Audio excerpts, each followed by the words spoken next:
Now look at that. That is just gorgeous to look at. We are currently at 62k population with a traffic flow of 91%, and all of this is without any mods or Steam assets. Moreover, there are no roundabouts in our current city, and there are also no tunnels. This is an example of a tunnel because it is a metro line, but it is unused. But notice the black line and check out the rest of the city. While you're looking, try to find any black lines or roundabouts. There are none whatsoever. It is non-existent, so therefore if you play on console, PS4 or Xbox, everything you see here is absolutely possible. Moreover, our city appears to have no major issues, like no one is complaining of not enough goods, no one is complaining about not enough educated workers, or anything serious for that matter. We simply have a happy and productive city at 62k population. Meanwhile, our Maestro Chan plantation is earning about 18,000 per week, and its traffic flow is absolutely superb. Look at how green those roads are. That is the type of traffic you want to see in an industrial area. Now let's check out our forestry area of Jamie logging site. It is earning a 17,000 per week, and its traffic flow is just as respectable. We have some orange, but that's not anywhere alarming. We still have 92, 93. It ticks up and down depending on the time of delivery. And of course, our fishing is earning 21,000. Wow, that's amazing. So this is our overall. That's fantastic. So our economy is basically unbreakable. This is Captain Ahvious, and welcome to our 10th episode of our Let's Play series, Organic Road Layout. Despite the fact that we have over 50 million in the bank, we are going to add the final two industrial areas, which are oil and ore, while maintaining our above 90% traffic flow before this episode ends. But I know what most people are thinking. Industries equals trucks, which equals traffic, which will summon the inevitable meteor to the city. But I did just showcase a moment ago that our traffic flow is sitting above 90%, and we are still going to maintain this above 90% traffic flow even after we have all industrial areas in our city. Adding vanilla no mods or and oil resources are tricky in several ways. First problem, ore and oil depletes. It is not an infinite renewable resource unlike forestry or farming. Like in real life, after all the ore and oil resource have been extracted, it is gone forever.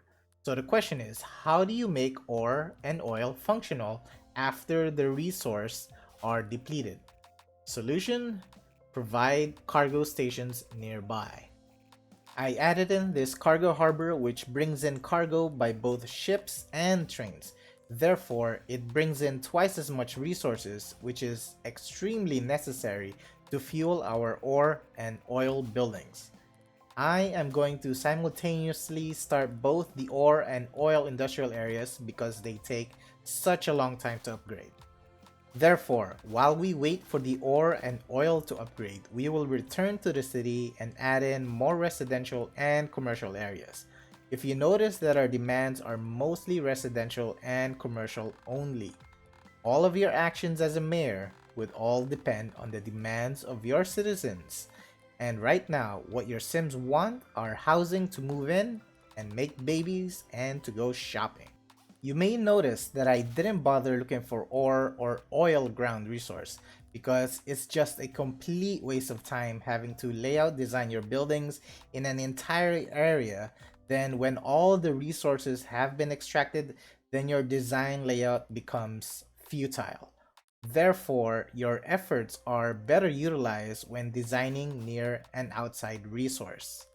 The oil industry is now at level 2.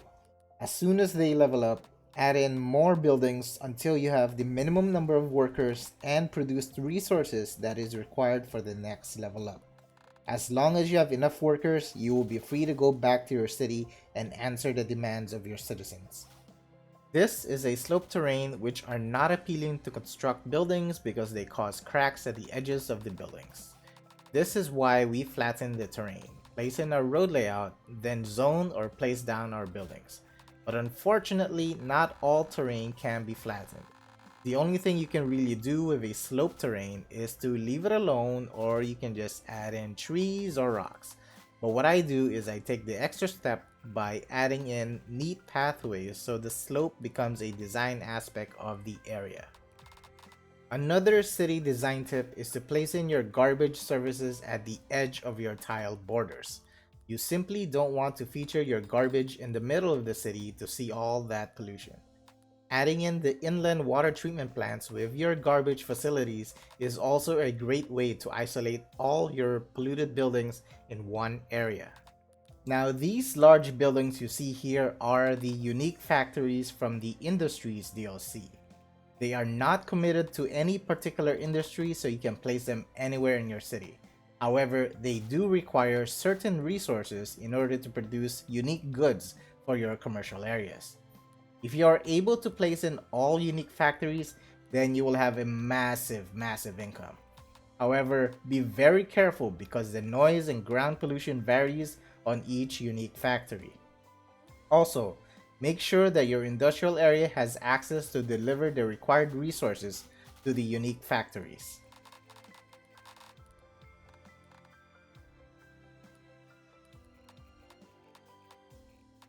So now it's about time to create this interchange.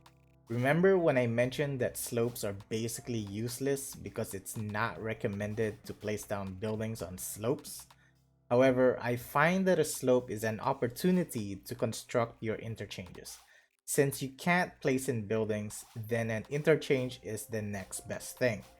At least now this slope has a function. And this interchange is also extra special because it has a train line running under it and a metro line running through it.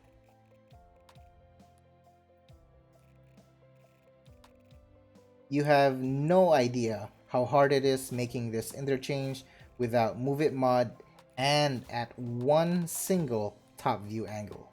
But as you can see, it is still possible.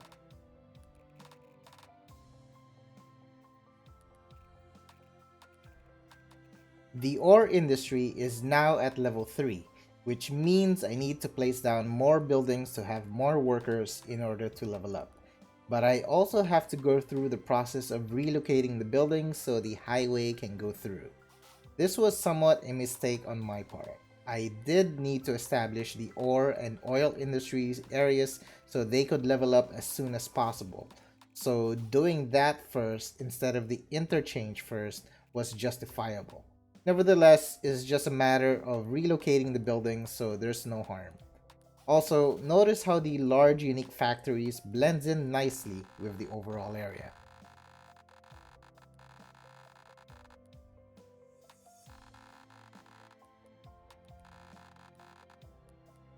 Try not to be too concerned about designing your industrial area until you have all the buildings unlocked. Only then will you be able to determine what buildings you need and where to place them. Now that we've constructed the required number of ore buildings to have enough workers to level up, we will now go back to our city and add in more residential and commercial zoning while mixing in some unique factories. One may wonder, why not place all the unique factories at the industrial area? Well, my reasoning for placing these select factories within my city is because these factories have built-in trees in them, and placing them in the industrial area would just ruin the design. That and these unique factories are superb building models. I just feel that it's a waste not to feature them within your city. We now have level 4 oil and level 3 ore industry. Again, we are just going to add in more buildings.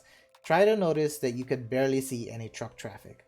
On the top left, you can see that my traffic flow is holding at 92%. There is no traffic in this area because all trucks come from the cargo stations and each cargo can have more or less 6 vehicles at a time. So traffic was never a cause of alarm, especially when there are no extractor buildings.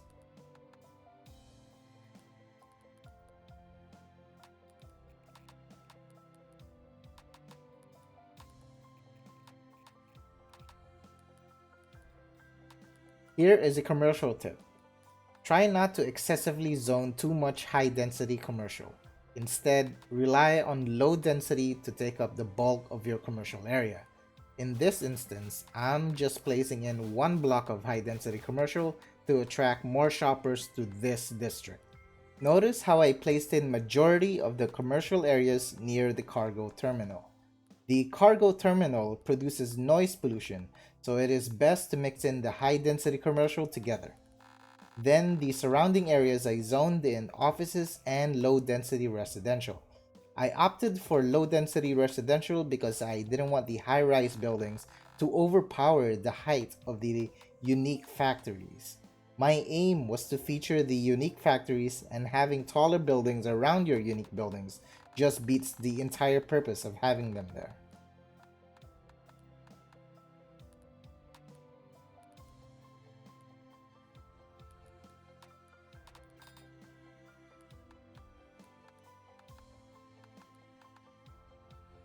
Our ore is about to hit level 4, so I am going to relocate some buildings and add in more unique factories.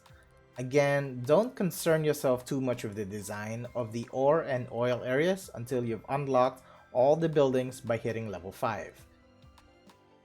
At this coastline, I'm going to add in some low density residential.